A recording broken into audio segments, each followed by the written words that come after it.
Hello guys, welcome to our channel. இன்னைக்கு நம்ம எதை பத்தி பார்க்க போறோம்னா, இந்தியா, பாகிஸ்தான். இப்ப இந்தியாவுக்கும் பாகிஸ்தானுக்கும் ரொம்ப நாளாவே ரொம்ப வருஷங்களாவே வந்து கருத்து வேறுபாடுகளும், பிரச்சனைகளும், தீவிரவாத தாக்குதலும், எதிர் தாக்குதலும், போர்களும் நடந்துகிட்டே தான் இருக்கு. அப்ப இப்ப ரீசெண்டா இப்ப ஒரு தீவிரவாத தாக்குதல் நடந்து அது நெறைய நம்ம இந்திய மக்கள் வந்து இறந்து போயிட்டாங்க. அப்ப அதனால நம்மளோட அரசு என்ன பண்ணியிருக்கு, இல்ல நம்மளோட மக்கள் எல்லாருமே ரொம்ப ஒரு பயங்கரமான கோவத்துல உச்சத்துல இருந்துகிட்டு இருக்காங்க. அப்ப நம்மளோட அரசுமே அதுக்கான முயற்சிகள வந்து எடுத்துக்கிட்டு, என்ன யார் வந்து குற்றவாளி? யார் வந்து தீவிரவாதி? அவங்கள ஆதரிச்சது யாரு? அவங்களுக்கு வந்து சரியான தக்க தண்டனை வந்து நான் வந்து வாங்கி குடுக்காம இருக்க மாட்டேன். அப்படின்னு நம்மளோட நாட்டோட பிரதமர் நரேந்திர மோடி அவர்கள் வந்து சொல்லியிருக்காங்க. அப்ப எல்லாருமே ஒரு விஷயத்துக்கு வந்து உணர்ச்சி பூர்வமா தான் அந்த விஷயத்த அணுகிட்டு இருக்கோம். நெறைய சோசியல் மீடியா பிளாட்ஃபார்ம்ல நெறைய வன்மத்த உருவாக்குற மாரி. அப்பன்னா நம்மளே வந்து ம். ஒரு மாரி ஆக்குற மாரியான போஸ்ட்டா இருக்கட்டும், இல்ல வீடியோவா இருக்கட்டும், இல்ல மத்த விஷயங்களா இருக்கட்டும், நெறைய வந்து ஷேர் பண்ணி, இல்ல பாகிஸ்தான் வந்து ஒரு பயங்கரமான தீவிரவாத நாடு தான். அங்க இருக்க மக்கள் எல்லாருமே கொன்றணும். அணு ஆயுதம் போட்டு கொன்றுங்க. நம்மட்ட இல்லாத அணு ஆயுதமா? நம்மட்ட ராணுவ படைகளா? ஒரு நாள் நைட்டுக்குள்ள குளோஸ். ஒண்ணுமே இல்லாம ஆக்கிடலாம் பாகிஸ்தான. நம்ம அந்த அளவுக்கு பெரிய நாடு. அப்படி இப்படின்னு எல்லாருமே சொல்லிட்டு இருக்காங்க. கரெக்ட்டு தான். நம்ம பாகிஸ்தான விட மிகப்பெரிய நாடு தான். அதுல எந்த ஒரு மாற்று கருத்தும் கிடையாது. அவங்களோட இது ராணுவ படையிலயும் சரி, இல்ல அணு ஆயுதங்கள்லயும் சரி, நம்ம வந்து ஒரு வலிமை மிக்க நாடு தான். அதனால ஒருத்தன் ஒருத்தன் வந்து தப்பு பண்ணிட்டான். ஒரு தீவிரவாதி வந்து தப்பு பண்ணிட்டு போயிட்டாங்க அப்படிங்கிறதுக்காக நம்ம மொத்த நாடையே அழிக்கணும் அப்படிங்கிற மனநிலைக்கு நம்ம வர்றது தப்பு. இப்ப மொத்த நாடையுமே அழிச்சிடணும். அப்ப அதுல இருக்க மக்கள் எல்லாரும் செத்துறணும். தரைமட்டமாக்கணும். அத கைப்பற்றணும். அந்த மாதிரிலாம் நெறைய கான்ட்ரோவர்சியான டாபிக் எல்லாமே உலாவிக்கிட்டு இருக்கு. அப்ப நான் என்ன சொல்றேன் அப்டின்னா, இப்ப அங்க இருக்கவங்களும் மனிதர்கள் தான். இப்ப நம்மளும் மனிதர்கள் தான், அவங்களும் மனிதர்கள் தான். அப்ப ஒரு மனிதாபிமானத்தோட நம்ம இந்த விஷயத்த அணுகும்போது, நம்ம அந்த அளவுக்கு ஒரு கை போல ஒரு ஆவு அப்டி சொல்லிட்டு நம்ம இருக்கக்கூடாது. அது வந்து நம்மளோட ஒரு மனித நேயத்தையே வந்து அது வந்து நிலைகுலைக்குது. நம்ம வந்து தமிழர் வந்து பாரம்பரிய தமிழர்கள். நம்ம தமிழர்கள் வந்து உலகத்திலே மூத்த குடி அப்டிங்கிற மாரி நம்ம நெறைய விஷயங்கள் பேசும்போது, அதுக்கான பண்பாடும், வாழ்வியலும் நமக்கு இருக்கணும். அப்ப நம்ம உணர்ச்சிபூர்வமா ஒரு விஷயத்த ரொம்ப ஒரு தப்பு தான் இப்படி பண்ணிடணும், வச்சிரணும் அப்படிங்கிறத நம்ம சொல்ல முடியாது. இப்ப யாரு தப்பு பண்ணாங்களோ, அவங்களுக்கான தண்டனையே குடுத்து தான் ஆகணும். அதுக்காக நல்ல அப்பாவி மக்கள் எல்லாத்தையுமே கொன்றணும். ஆ அங்க எதுவுமே இருக்கக்கூடாது அப்படிங்கிற மாரி ஒரு எண்ணத்த இந்த சோசியல் மீடியாவும் இந்த விஷயங்கள் வந்து நம்ம மனசுக்குள்ள news news channel, social media அந்த மாரி விஷயங்கள் வந்து நம்ம மனசுக்குள்ள வந்து உருவாக்கிட்டு இருக்காங்க. அதுக்கு நம்மளும் ரியாக்ட் பண்ணிக்கிட்டு, அதுக்கேத்த மாரி அந்த அவங்களோட கொடிய போட்டு எரிக்கிறது. அவங்களும் அது அது மாரி அவங்களும் பண்ணிட்டு இருக்காங்க. இப்ப நம்ம அது மாரி பண்றது, இல்ல பாகிஸ்தான் மக்கள வந்து தாக்குதல் பண்றது, இல்ல முஸ்லிம்ஸ வந்து தாக்குதல் பண்றது, இல்ல அவங்கள வந்து ஒரு மாரியா பார்க்கிறது, அப்படிங்கிற நிலைப்பாடுலாம் இங்க கிடையாது. புரியுதுங்களா இல்லையா? அவங்க தீவிரவாதிகள். எந்த மதத்துல வேணாலும் தீவிரவாதிகள் இருக்கலாம். இப்ப ஒரு குறிப்பிட்ட மதத்துல மட்டும் தான் தீவிரவாதிகள் இருக்கணும் அப்படிங்கிறது கிடையாது. தீவிரவாதினா என்ன? சட்டத்துக்கு புறம்பா மக்களுக்கு எதிரா ஒரு விஷயங்கள செய்றாங்கன்னா அது தீவிரவாதி தான். அப்ப அது யார் வேணாலும் இருக்கலாம். அப்ப ஒரு ஒரு சமூகத்தையோ, இல்ல ஒரு ஒரு மதத்தையோ சார்ந்தவங்க வந்து அத பண்ணதுனால, அந்த மதம் ஃபுல்லாமே அப்படிதான், இல்ல அந்த சமூகம் ஃபுல்லாமே அப்படிதான் அப்படிங்கிற மாரி நம்ம அந்த மாரி கருத்த அப்படி ஏத்துக்கிற முடியாது. அப்ப யாரு தப்பு செய்றாங்களோ அவங்களுக்கு தான் தண்டனை குடுக்கணும். நம்ம சட்டத்துல கூட இருக்கு. 1000 குற்றவாளிய கூட தப்பிக்கலாம். ஆனா, ஒரே ஒரு நிரபராதி வந்து தண்டிக்கப்படக்கூடாது. ஏன்னா, அதுதான் ரொம்ப பெரிய கொடியது அப்படிங்கிறது தெரியுது. இப்ப 1000 தப்பு பண்ணவங்க கூட தப்பிச்சிரலாம். ஆனா, எந்த தப்புமே பண்ணாத ஒரு நிரபராதி வந்து தண்டிக்கப்படக்கூடாது. அப்படிங்கிற மாரிலாம் நம்ம நெறைய விஷயங்கள நம்ம பேசும்போது, இப்ப எந்த தப்புமே பண்ணாத மக்கள நம்ம கொன்றணும், ஒரு அணு ஆயுதத்த போட்டு அழிச்சிரணும், அப்படிங்கிற மாரி எண்ணங்களெல்லாம் நம்ம மனநிலையத்த நம்ம மாத்திக்கணும். நம்ம வந்து அப்படி நினைக்கக்கூடாது, அப்படி சொல்லக்கூடாது. இப்ப அணு ஆயுதங்கிறது அமெரிக்கா வந்து ஜப்பான்ல ஒரு 2 அணு ஆயுதம் போட்டுச்சு. உலக அளவுல இதுவரை போடப்பட்ட அணு ஆயுதங்கள் 2. மிச்சம் எல்லா அணு ஆயுதமும் சோதனை பண்ணியிருக்காங்க. அப்ப அந்த அணு ஆயுதத்தோட விளைவுகள் என்ன? ஹிரோஷிமா, நாகசாகி அப்படின்னு நம்ம ஸ்கூல்ல நான் படிச்சிருப்போம்ல. அதான் இந்த உலகத்துல போடப்பட்ட 2 அணு ஆயுதங்கள். அப்ப அந்த சரவுண்டிங் நிலப்பரப்பை சுத்தி இருக்க ஒரு 60, 20, 70 கிலோமீட்டருக்கு வந்து ஒரு புல்லு கூட முளைக்காத அளவுக்கு, ஒரு புல்லு கூட இல்லாத அளவுக்கு மொத்தமா அழிச்சிருமாம். அதோட வெப்பம் மட்டுமே 60,000 70,000 டிகிரி செல்சியஸ். நம்மளோட பாடி டெம்பரேச்சர் எவ்வளோ? அதிகபட்சம் நம்ம பாடி வந்து எவ்வளோ டெம்பரேச்சர் வந்து தாங்கும்? அப்ப லட்சக்கணக்கான லட்சக்கணக்கான டிகிரி செல்சியஸ்ல வந்து ஒரு அணு ஆயுதம் வந்து அது வெப்பத்தை வெளியிடுமா. அப்ப அவ்வளவு தூரம் வெப்பத்தை வெளியிடும்போது ஒண்ணுமே எந்த ஒரு பொருள் எதுவுமே இருக்காது. பில்டிங்கோட கருகி அப்படியே சாம்பலாகி போயிடும். அதான் ஒரு அணு ஆயுதத்தோட பவர். அப்ப நம்ம ஒரு அணு ஆயுதம் வந்து ஒரு பக்கத்து நாட்டு மேல போடுறோம் அப்படின்னா, ஒண்ணுமே இல்லாம ஆயிரும். அங்க இருக்க ஒரு மனிதர்கள் வந்து உயிர் பிழைக்க மாட்டாங்க. சரவுண்டிங்ல வந்து அப்ப 1941லயே வேர்ல்டு வார் 2 நடந்துட்டு இருக்கும்போதே அமெரிக்கா போட்ட அணு ஆயுதத்தால இன்னுமே வந்து ஒரு பழைய நிலைப்பாடுக்கு வந்து வரல அந்த இடத்துல உள்ளவங்க. அப்ப அந்த இடத்துல இதுவரை பொறக்கிற குழந்தைங்க கூட அந்த மரபணு பிரச்சனையினால ஊனமாவோ இல்ல மத்த ஏதோ குறைபாடோட தான் இதுவரை இருந்துகிட்டு இருக்காங்க. அப்ப 1941ல போட்ட அணுகுண்டோட விளைவு இன்னைக்கு என்ன வருஷம் ஆயிடுச்சு? 2025. இதுவரை அந்த இடத்துல இருக்கு. அப்ப ஒரு மனிதனோட அழிவுக்கு காரணமா இருக்குன்னா ஒரு ரொம்ப கொடுமையான விஷயம். அப்ப இப்ப உள்ள அணு ஆயுதங்கள் இப்ப எவ்வளவோ டெக்னாலஜி வளர்ந்துருச்சு. எவ்வளவோ பெரிய பெரிய விஷயங்கள் வந்து மாற்றம் அடைஞ்சு. அப்ப இப்ப ஒரு அணு ஆயுதம் வந்து ஒரு அணுவுல இருந்து ஒரு இடத்துல விழுகுது.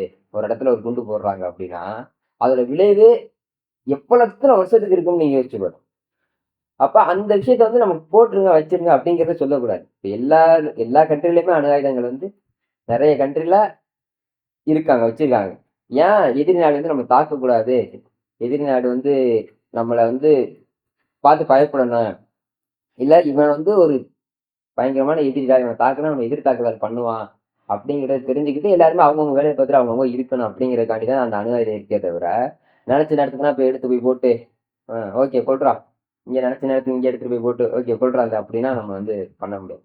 நம்ம நாட்டுல இருக்க அணு ஆயுதத்துக்கு நெறைய கொள்கைகள்லாம் இருக்கு. அணு ஆயுத கொள்கைகள் இருக்கு. இப்போ ஃபர்ஸ்ட் டைமா நம்ம யூஸ் பண்ணக்கூடாது. யாரோ ஒரு பக்கத்து நாட்டுக்காரவங்க, இல்ல 10 நாட்டுக்காரங்க வந்து நம்ம மேல அணு ஆயுதம் போட்டு நமக்கு இழப்பு ஏற்பட்டதுக்கு அப்புறம் தான் வந்து நம்ம அந்த அணு ஆயுதத்த பயன்படுத்தணும். ஆனா இதுக்கே ரொம்ப பவர்ஃபுல்லான அணு ஆயுதங்கள்லாம் நம்மகிட்ட இருக்கு. இப்ப யாருமே எந்த நாட்டுக்காரங்களுமே தன்கிட்ட இவ்வளவு பவர் இருக்கு. நான் வந்து இவ்வளவு சக்தி மிகுந்தவன் அப்படிங்கிறத 100% சொல்ல மாட்டாங்க. புரியுதா இல்லையா? இப்ப ஒருத்தவங்கள பத்தி ஒரு 100% நமக்கு தெரியும் அப்படின்னா, அவங்க வந்து நம்ம ஜட்ஜ் பண்ணிருவோம். அப்ப ஒரு மனிதனுக்கே அந்த நிலைப்பாடுனா, ஒரு கண்ட்ரியோட மொத்த ஸ்ட்ரக்சர் இதுதான்.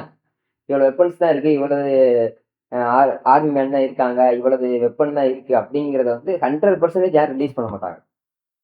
அப்ப நமக்கு தெரிஞ்சு நம்ம கண்ணுக்கு, நம்ம நியூஸ் சேனலுக்கு, சராசரியான மக்களுக்கே ஒரு விஷயம் தெரியுதுன்னா, அத விட 2 மடங்கு, 3 மடங்கு அதிகமான விஷயத்த தான் வச்சிருப்பாங்க. அதான் இன்சைட் சீக்ரெட்டான விஷயங்கள். ஏன் அத நான் சொல்றேன் அப்படின்னா, அதே மாரி பக்கத்து நாட்டுக்காரங்க அவங்களோட தகுதிக்கு ஏத்த மாரி அவங்களும் வச்சிருப்பாங்க. அப்ப எப்படியா இருந்தாலும் ஆபத்து 2 நாட்டுக்குமே தான். இப்ப நம்ம ஒருத்தவங்க மேல சண்டை போடுறோம் அப்படின்னு வச்சுக்கோங்க. திருப்பி அந்த சண்டை வந்து திருப்பி நம்ம மேலயும் போட தான் செய்வாங்க. அப்ப எந்த அளவுக்கு நமக்கு அவங்களுக்கு இழப்போ, அதே அளவுக்கு நமக்கு இழப்பு இருக்கும். அப்படி இல்லாட்டினா ஒரு பெர்சன்டேஜ் ஆஃப் இழப்பு வந்து நமக்கு இருக்கும். அப்ப நம்ம அந்த வெறுப்புணர்வோட நம்ம வந்து சர்வே பண்ண முடியாது. இப்ப நெறைய நெறைய தலைவர்கள், நெறைய பெரிய தலைவர்கள்லாம் என்ன சொல்றாங்கன்னா, நம்ம நிதானமா இருக்கணும். மனித நேயத்தோட இருக்கணும். அன்ப செலுத்தணும். அவன் எதிரியாவே இருந்தாலும், அவன வந்து நம்ம அன்பா நடத்தணும்.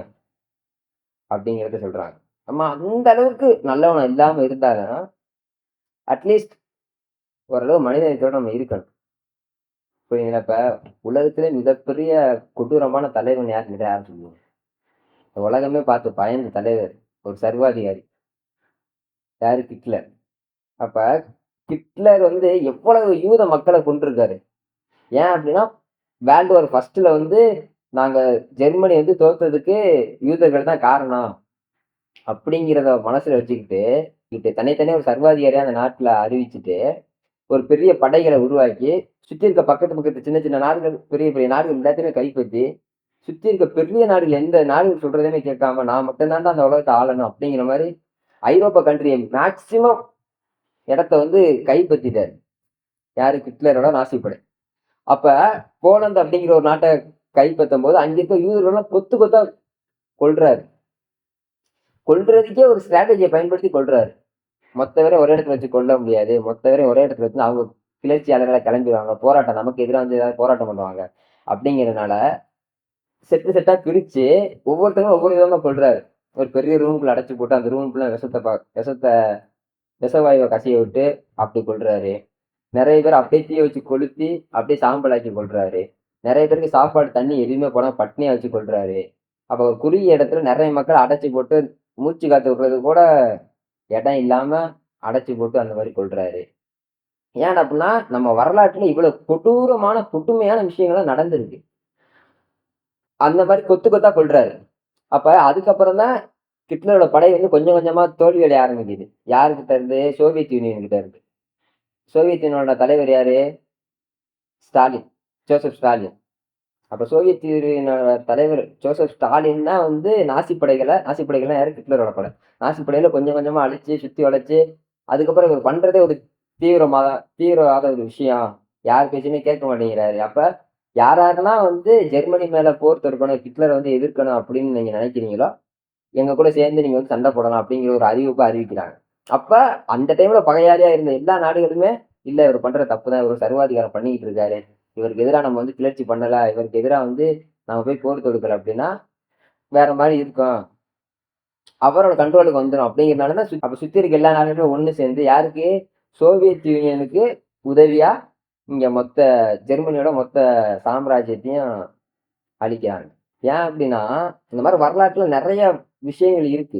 அதே மாதிரி ஹிட்லரோட படைகள் வந்து போலாந்தை கைப்பற்றும் போது போலாந்துல இருக்க எல்லா யூதர்களுமே கொத்து கொத்தா கொள்றாங்க. இந்த மாதிரி வரலாற்றுல நிறைய ரொம்ப கொடூரமான விஷயங்கள் நடந்துகிட்டு இருக்கு. திருப்பி இந்த மாதிரி ஒரு விஷயம்லாம் வரக்கூடாது, நடந்துடக்கூடாது அப்படிங்கிறதுனாலதான் வேர்ல்டு வார் 3ன்னு ஒண்ணு வந்துடக்கூடாது, மூணாவது உலக போர்னு ஒண்ணு வந்துடவே கூடாது அப்படிங்கிறதுக்காக தான் அதுக்கப்புறம் தான் நிறைய பெரிய பெரிய கண்ட்ரிகள்லாம் சேர்ந்து ஒரு யூனியனா வந்து கிரியேட் பண்றாங்க.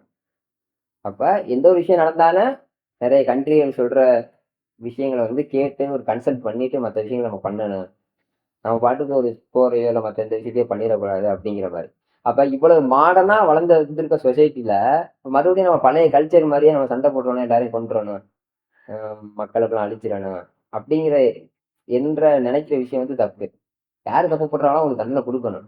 அதனால தப்பே பண்ணாதவங்களை வந்து நம்ம வந்து கஷ்டப்படுத்தணும், இதை கொண்டுறணும் அப்படின்னு நினைக்க கூடாது. அந்த மனநிலை நம்ம மாத்திக்கணும். எல்லாரு மேலேயுமே அன்பு செலுத்த கத்துக்கணும். முடிஞ்சளவுக்கு மனிதாபிமானத்தோட இருந்துக்கணும். இந்த humanity is the power of human அப்படின்னு சொல்றாங்கல்ல. அப்ப ஒரு மனிதனா நீ பிறந்திருக்க அப்படின்னா நீ வந்து மனித நேயத்தோட இருக்கணும், மனித தன்மையா இருக்கணும், மனிதனை மதிக்கணும், மனிதனோட நீ வந்து இருக்கணும். நம்ம மனிதனே வேற மாதிரி பார்த்துட்டு இருக்கக்கூடாது.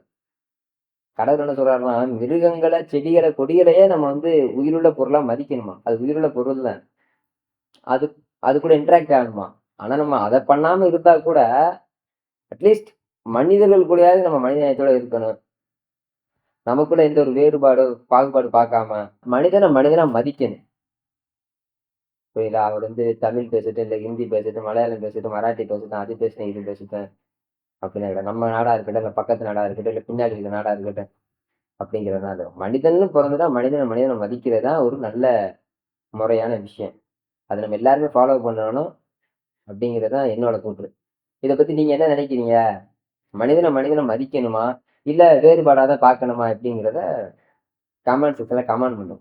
இதை பத்தி உங்களோட ஒப்பீனியன் என்ன அப்படிங்கிறத கமெண்ட் பண்ணும். Okay, thank you, by.